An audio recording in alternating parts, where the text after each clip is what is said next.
Erring humanity. To err is human, justice is blind. A stitch in time is the devil's workshop.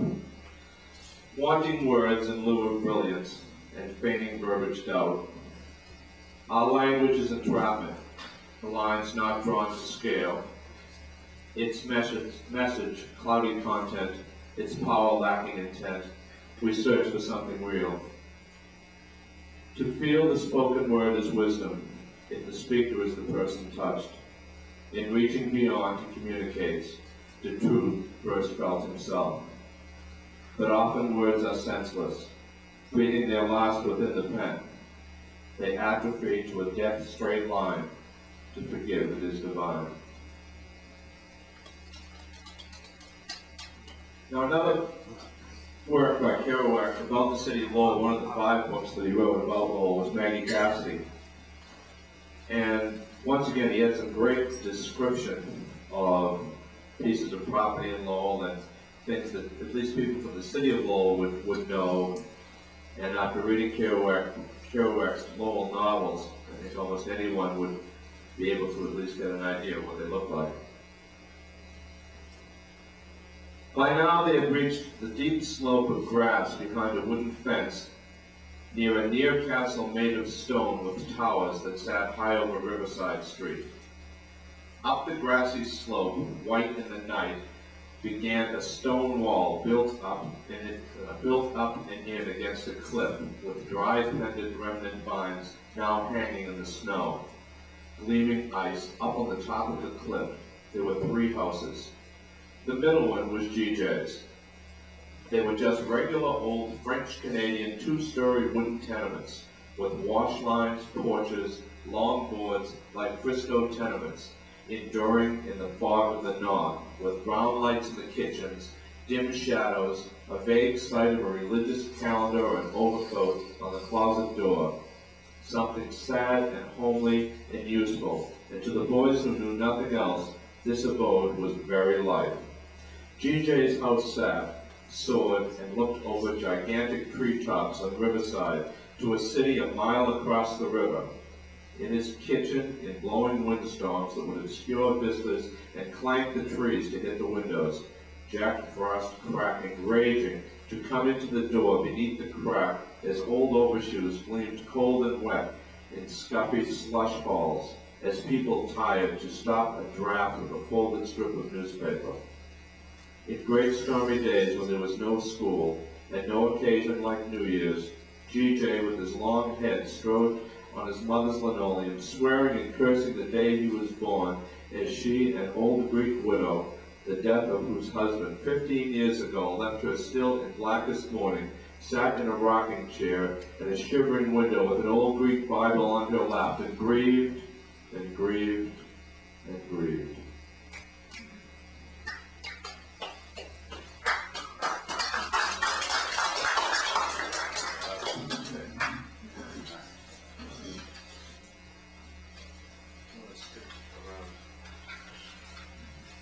One of the unfortunate or fortunate occasions in my life was to grow up as a teenager through the Vietnam War. I'm 35, by the way. I don't mind saying that. And I graduated from the last class out of Keith Academy in Lowell in 1970. And it was difficult when you were brought up with war being something that you see at dinner time every night.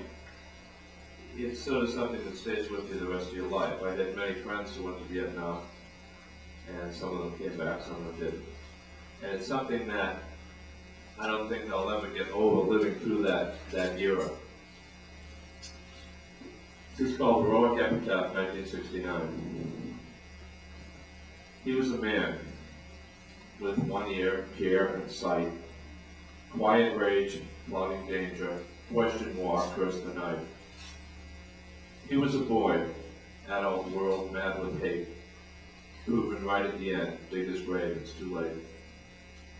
He spoke his mind, human heart cued his lines, blood from his wounds and his soul scribed the words on his signs.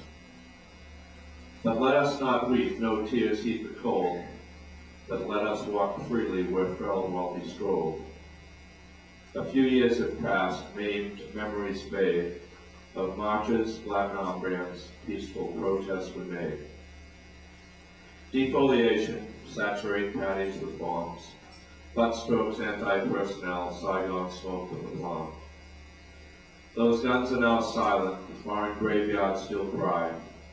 On the plate of his death grip, etched the loudest words, why?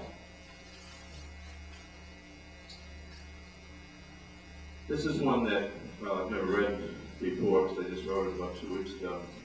And I don't know why, because I hadn't read anything in about 3 years. And I started with this. It's another one that deals with Vietnam. It was a dance we all should have gone to. It was a movie we all should have seen. It was the dream you desired to remember but couldn't. It was the shoelace that broke when you were 7 years old and late for school. It was the night of that first school play when your father had to work late. It was the first girl who cried because of her callous touch. It was the first spot of rust on the once new Christmas bicycle. It was the first spot of the football team you never made. It was the dent on the fender the morning after the drunken night. It was the tears you couldn't cry at your father's funeral. It was the wife you disappointed. It was the charade of protest that clouded your vision. It was the place where your friends disappeared. It was mangled bodies and twisted souls. It was babies and booby traps. It was years of fear that stifled sleep. It was a charred helmet welded to a seared skull. It was a bayonet heavy with the body of an enemy. It was your life trampled by money-colored boots. It was screaming in an empty house. It was forgetting your childhood. It was shrapnel in a thigh oozing blood. It was mindless killing of faceless boys. It was cries of death and the stench of flaming flesh. It was napalm, mud, and sweat. It was anger and a need for love. It was neither trumpet nor salute. It was being spat upon at home. It was duty and horror. It was walking in darkness through a minefield. It was death riding in your back pocket. It was Sinclair's jungle with human cattle. It was prime years lost for what you thought was right. It was fluid draining from buckstroke ears. It was bodies counted while families ate dinner. It was a child's fear of thunder. It was fought from the beginning by men who knew it would never end. It was a monument to death and the last lost piece of the puzzle. It was in the beginning, is now, and ever shall be.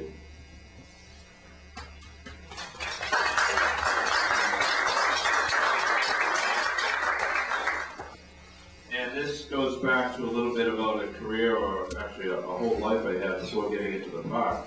I was a school teacher for a while, 4 years, and then I sort of left that to come out of this craziness. As I say, I'm the ringmaster of the circus sometimes. Just to give you an idea, I'm here tonight. We started the morning by hanging kayak gates in the Concord River for races that we're having there tomorrow. So we do a lot of different things here. And this deals with a little bit of the attitude that I take toward education as the system exists now.